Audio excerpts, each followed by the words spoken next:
the first few learning intentions in just a solid yap, because it's easier that way. So the first one is just all about atoms, pretty much. So it says that we need to remember all matter is made up of atoms. And if we remember our little atom diagrams. Cool. So the inside of an atom is called the nucleus.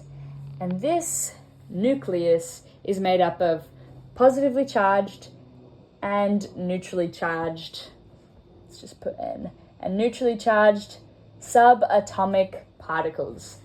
So these are called protons and neutrons. So this middle, the nucleus, the total amount of protons and neutrons in your nucleus gives you the atomic mass number. Great.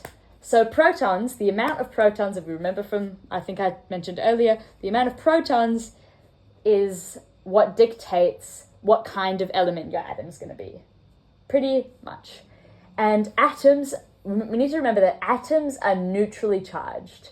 All atoms are neutrally charged in the sense that atoms have equal protons and electrons. Electrons are negatively charged subatomic particles that float around the outside on these shells, right? These electron shells.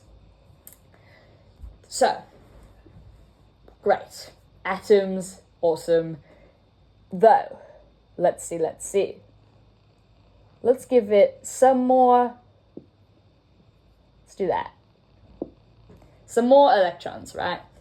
And atoms, they like to feel very secure. They like to feel safe. And also, I should make sure that I have equal amount. Because it's still neutrally charged because it's an atom. Let's say I've got a not so stable atom over here, okay? It's still got the same amount of protons that it does neutrons. That it does electrons. But, oh dear.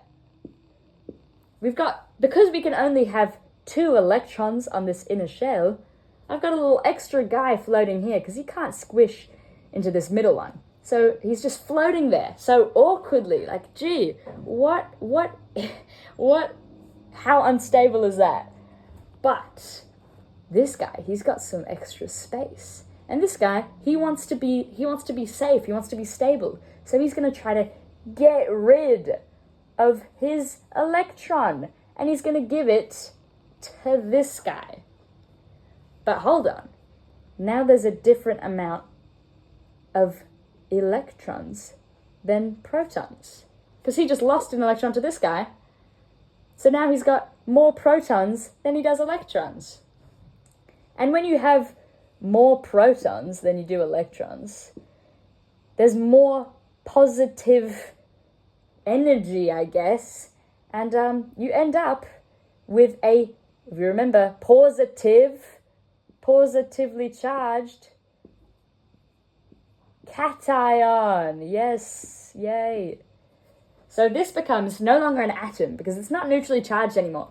The electrons and protons aren't balancing out, so it becomes a cation. Amazing. But hold on. This guy doesn't have equal amount proton to electron anymore. So he's got an extra electron. So this extra electron, so it's got the extra negative energy overriding this positivity, right?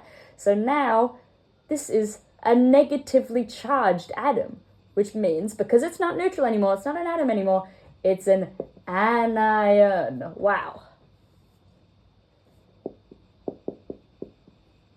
Cool. Okay, I hope that pretty much explains that whole fiesta. I don't bloody know. I feel like I'm doing a draw on my life. Whatever. So, next is the periodic table. This is going to be a bit rough, but whatever. So, the periodic table is split up into a few sections, okay? Let's just do that. And all of these different sections are specifically organized. So it's organized into rows and it's organized into columns. So these rows are called periods. Periods are dictated by the amount of electron shells that an atom has. So if we draw a little atom down here, this guy is not going to be in the same row as this guy because they have a different amount of electron shells. But oh shit. It's fine. Never mind, we're chilling. So and next we've got columns, and these are called groups. These are called groups. So groups are organized in the sense that they have the same amount of valence electrons. These are the outer electrons. On the outermost shell, the electrons on the outermost shell are called valence electrons. And the amount of valence electrons you have puts you in the different columns. So, because there are the same amount of electrons on the outer shell, it means they're going to react in a very similar fashion when when they react with something. They're going to all react pretty similarly because they all have the same amount of valence electrons. So when they have similar properties, they're going to be organized into these groups, which is, that's literally just it. That's what happens. Yippee. Now we need to remember that protons, it's in ascending order. It goes in ascending order. When the protons, because in atoms, remember, protons and neutrons, they're going to be equal unless you've got some cation-anion business going on.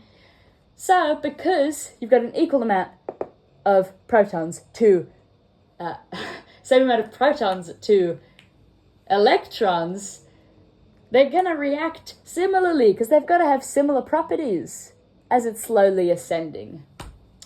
That's just kind of how I'll explain it for now. I've got no idea. Okay. Next is about atomic number, how it's all written, all that.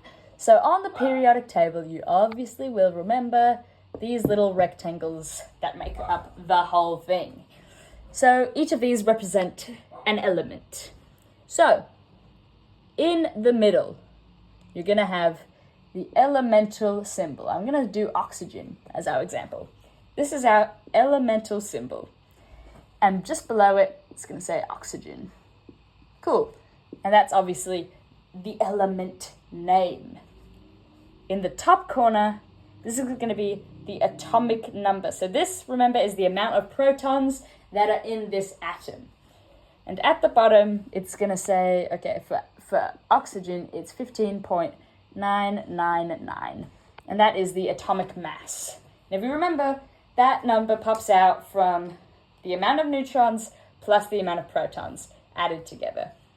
Okay, so next is, I'm going to bundle a few together again. So next is the law of conservation of mass. So the law of conservation is pretty much no mass can be destroyed or created. It's just changed. It's just rearranged to form something else, but nothing is lost. Nothing is created. So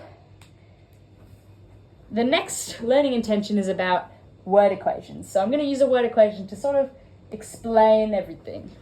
So if we've got, let's use photosynthesis as our example, because photosynthesis is a good one to know, but we're also familiar with it already. So it happens when CO2 or carbon dioxide reacts with, looks like H2O. That's water. So really in a test, word equations are actual words, not little symbols, but I'm saving space, I'm saving time. Anyway, so these two things are called our reactants. CO2 reacts with H2O to form, bloody hell, okay, it's going to be a long one. C6H12 O. What does that even say? Hold on. Okay, that's fine. O6 and oxygen, which is O2.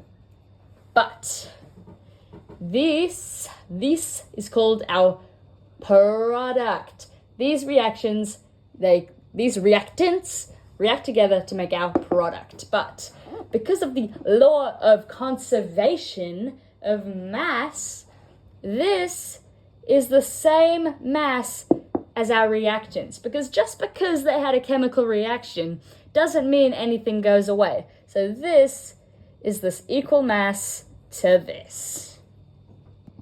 Endothermic and exothermic reactions. So when a reaction happens, A plus B, let's say it makes C. Super duper. So if the amount of energy stored in the reactants is greater than the energy stored in the products, so if there's more energy stored in the reactants than there is in the product, where is all of this energy going? Well, it's being expelled, it's being released as either heat or light or both, you know. So an example would be an explosion, it would be fireworks. Because the reactants have so much extra energy stored up, it's got to get rid of it to be able to become the product. The opposite would be an endothermic reaction, when there's less than the product. So when there's less energy here than there is here, the reaction, it's got to make up for it. How are they going to meet? How is this going to become the how are they going to react to become the products if there's not enough heat or light? So how does it make up for it? It absorbs the heat from the area around it, the environment it's in. So an example of this would be photosynthesis. Ever wonder why it's colder around trees and stuff? It's because they're making up for that energy by sucking it from the area that you're in.